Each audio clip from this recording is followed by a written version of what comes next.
नमस्कार दोस्तों, मैं हूं सिल्वन और आप देख रहे हैं कॉर्पोरेट डिकोड। इंडिया दुनिया की फास्टेस्ट ग्रोइंग इकोनॉमीज में से एक है, लेकिन फिर भी लाखों एजुकेटेड यंग इंडियंस जॉब्स के लिए स्ट्रगल क्यों कर रहे हैं? क्यों इंजीनियर्स डिलीवरी जॉब्स कर रहे हैं? क्यों एमबीए ग्रेजुएट्स अनएम्प्लॉयड बैठे हैं? क्यों टॉप कंपनीज हायरिंग फ्रीज कर रही हैं? और क्यों एआई आने वाले समय में इस क्राइसिस को और भी डेंजरस बना सकता है? आज हम डिकोड करेंगे India's job market collapse. Bharat में बचपन से हमें एक सिंपल फॉर्मूला सिखाया जाता है। अच्छे मार्क्स लाओ और मेहनत करो। अच्छे कॉलेज में एडमिशन लो, डिग्री हासिल करो और तैयार हो जाओ। फिर अच्छी नौकरी मिल जाएगी। यानी एजुकेशन को सीधे एम्प्लॉयमेंट से जोड़ दिया गया। और कई दशकों तक ये मॉडल काम भी करता था। क्योंकि इकोनॉमी सिंपलर थी, कंपटीशन कम था, टेक्नोलॉजी धीरे बदलती थी और जॉब्स कंपैरेटिवली स्टेबल थी। लेकिन आज रियलिटी पूरी तरह बदल चुकी है। अब सिर्फ डिग्री इनफ नहीं है, क्योंकि लाखों लोग सेम डिग्रीज लेकर जॉब मार्केट में एंटर कर रहे हैं और अपॉर्चुनिटीज उतनी तेजी से क्रिएट नहीं हो रही। इंडिया की सबसे बड़ी स्ट्रेंथ अब कई जगह सबसे बड़ा प्रेशर बनती जा रही है, पॉपुलेशन। हर साल करोड़ों युवा वर्कफोर्स में एंटर करते हैं, लेकिन क्वालिटी जॉब्स लिमिटेड हैं।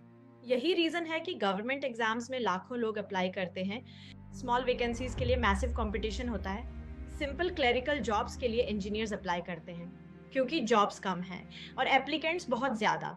इमेजिन कीजिए, अगर 500 जॉब्स के लिए 5 लाख लोग अप्लाई करें तो प्रेशर कितना इंटेंस होगा।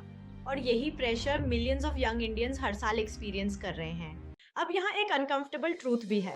इंडिया में डिग्री होल्डर्स तेजी से बढ़ रहे हैं, लेकिन एम्प्लॉयबल स्किल्स उतनी तेजी से नहीं बढ़ रही। कई स्टूडेंट्स सालों तक सिर्फ एग्जाम्स क्लियर करने के लिए पढ़ते हैं, लेकिन रियल वर्ल्ड स्किल्स डेवलप नहीं कर पाते।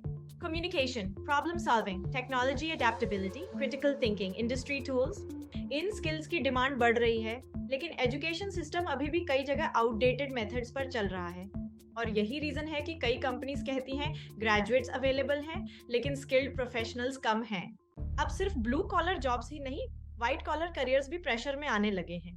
आईटी हायरिंग स्लो हो रही है, स्टार्टअप्स ले ऑफ्स कर रहे हैं, कॉर्पोरेट बर्नआउट बढ़ रहा है, एमबीए ग्रेजुएट्स ओवर सप्लाई में हैं और middle class professionals uncertainty feel कर रहे हैं। पहले कॉर्पोरेट जॉब्स को अल्टीमेट स्टेबिलिटी माना जाता था, लेकिन अब इवन हाईली पेड एम्प्लॉयज भी सिक्योर फील नहीं करते, क्योंकि कंपनीज आज लॉयल्टी से ज्यादा एफिशिएंसी को प्रायोरिटाइज करती हैं। अगर प्रॉफिट्स गिरते हैं तो लेऑफ्स शुरू हो जाते हैं, और ये सिर्फ इंडिया में नहीं, ये पूरी दुनिया में हो रहा है। लेकिन इंडिया जैसी पॉपुलेशन हैवी इकोनॉमी में इसका इम्पैक्ट और ज्यादा डेंजरस हो सकता है। और अब इस पूरी सिचुएशन में एंटर हो चुका है आर्टिफिशियल इंटेलिजेंस। एआई रिपोर्ट्स बना सकता है, एआई डिजाइन्स जनरेट कर सकता है, एआई कोडिंग असिस्ट कर सकता है, एआई कस्टमर सपोर्ट ऑटोमेट कर सकता है, और सबसे बड़ी बात, AI repetitive white collar work को तेजी से रिप्लेस कर रहा है। अब इसका मतलब यह नहीं कि सारी जॉब्स खत्म हो जाएंगी, लेकिन जॉब्स की नेचर जरूर बदल जाएगी। सिंपल रिपेटिटिव वर्क की डिमांड कम हो सकती है, जबकि क्रिएटिव और स्ट्रेटेजिक स्किल्स की डिमांड बढ़ सकती है। यानी फ्यूचर में सिर्फ हार्ड वर्क इनफ नहीं होगा, अडेप्टेबिलिटी ज्यादा इंपॉर्टेंट होगी। आज कई यंग इंडियंस कंफ्यूज्ड फील करते हैं, क्योंकि जिस सिस्टम पे उन्होंने भरोसा किया वही सिस्टम बदल रहा है। उन्होंने सोचा डिग्री इक्वल स्टेबल करियर, लेकिन रियलिटी में degree not equal to guaranteed employment. और ये रियलाइजेशन इमोशनली भी बहुत डिफिकल्ट होता है, क्योंकि इंडियन मिडिल क्लास अक्सर एजुकेशन को फाइनेंशियल सिक्योरिटी का सबसे बड़ा रास्ता मानता है। पेरेंट्स सैक्रिफाइसेस करते हैं, स्टूडेंट्स ईयर्स स्पेंड करते हैं, एक्सपेक्टेशंस बिल्ड होती हैं, और फिर जब रियलिटी डिफरेंट निकलती है तो फ्रस्ट्रेशन बढ़ता है। इसी वजह से इंडिया में गवर्नमेंट जॉब्स का क्रेज अभी भी इतना बड़ा है, क्योंकि लोगों को स्टेबिलिटी चाहिए, प्रिडिक्टेबिलिटी चाहिए जो उनके भविष्य को सुरक्षित बना सके। उन्हें वैसी सिक्योरिटी चाहिए जो सिर्फ सरकारी नौकरी दे सकती है। जब प्राइवेट सेक्टर अनसर्टन लगता है तो गवर्नमेंट जॉब सेफ दिखाई देती हैं। लेकिन प्रॉब्लम यह है कि वैकेंसीज लिमिटेड हैं और यहाँ कंपटीशन इतना एक्सट्रीम है कि सफलता की दर बहुत कम है। लाखों स्टूडेंट्स सालों तक प्रिपरेशन करते हैं और कई लोग इवेंचुअली बर्नआउट का शिकार हो जाते हैं। शायद मॉडर्न इकोनॉमी की सबसे बड़ी रियलिटी यह है, एक इनकम सोर्स पर पूरी जिंदगी डिपेंड रहना रिस्की होता जा रहा है। अगर आपकी सिर्फ एक सैलरी है और वही इनकम सडनली बंद हो जाए तो पूरा फाइनेंशियल सिस्टम कोलैप्स हो सकता है।